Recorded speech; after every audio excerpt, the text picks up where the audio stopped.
많은 사람들은 자신의 인생을 자신의 것이라 여기며 살아갑니다. 그러나 진정한 그리스도인들이라면 자신의 인생을 자신의 것이라 주장하지 않습니다. 그것은 주님의 것이기 때문입니다. 우리는 그 맡겨주신 인생의 청지기일 뿐입니다.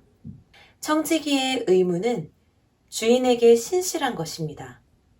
우리의 인생 역시 주인이신 예수 그리스도를 따라 살아가며 맡겨진 인생의 청지기로서 살아가야 할 것입니다. 그러한 삶의 모습에 대해 오늘 본문에서 예수님께서는 이렇게 말씀하고 계십니다. 허리에 띠를 띠고 등불을 켜고 서 있으라. 우리와는 달리 유대 풍습에서 결혼식은 밤에 거행되었습니다. 늦은 밤 시간까지 혼인잔치가 계속되면 집에 있는 종은 주인이 돌아오기를 기다리며 허리에 띠를 띠고 등불을 들고 주인을 맞아들일 만반의 채비를 했습니다. 또한 옛날 유대인들의 의복은 바닥까지 치렁치렁 끌리는 옷을 입었었기 때문에 일을 하기 위해서는 허리에 띠를 띠고 동여매야만 했었습니다. 이것은 비단 당시 유대인에게만 아니라 모든 사람들에게 마찬가지일 것입니다. 허리를 동여매어야 힘을 쓰며 일을 할 수 있기 때문입니다. 허리를 동여매는 것은 예수님의 제자가 된 그리스도인의 삶의 자세에서도 동일합니다. 에베소서 6장을 보면 사도 바울은 서서 진리로 너희 허리띠를 띠고 라고 권면합니다. 제자된 삶은 허리에 띠를 띠고 항상 준비하며 사는 삶이어야 합니다. 그것은 진리의 말씀에 자신을 붙들어 매고 말씀을 따라 사는 삶의 흔적이 일상 곳곳에서 나타나는 삶일 것입니다.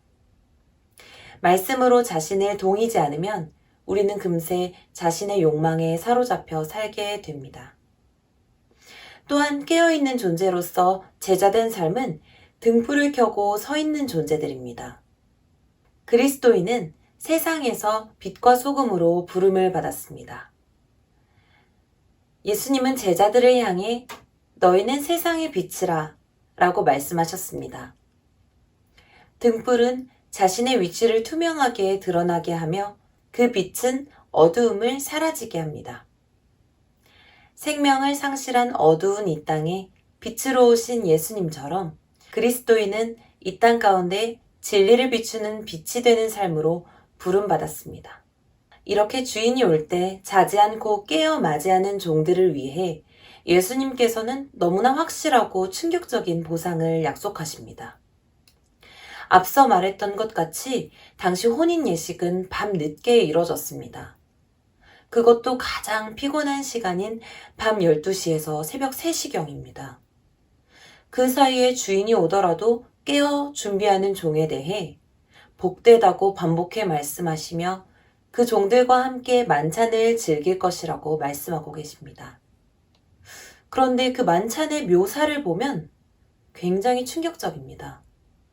37절에 보면 주인이 허리를 동여매고 종들의 식사를 섬긴다고 나와 있기 때문입니다. 우리 예수님은 섬김을 받기 위해서가 아닌 자신을 기다린 종들을 섬기러 오신 분이십니다. 고난 중에 인내하면서 충성과 정절을 지킨 종들을 대접해 주실 것입니다.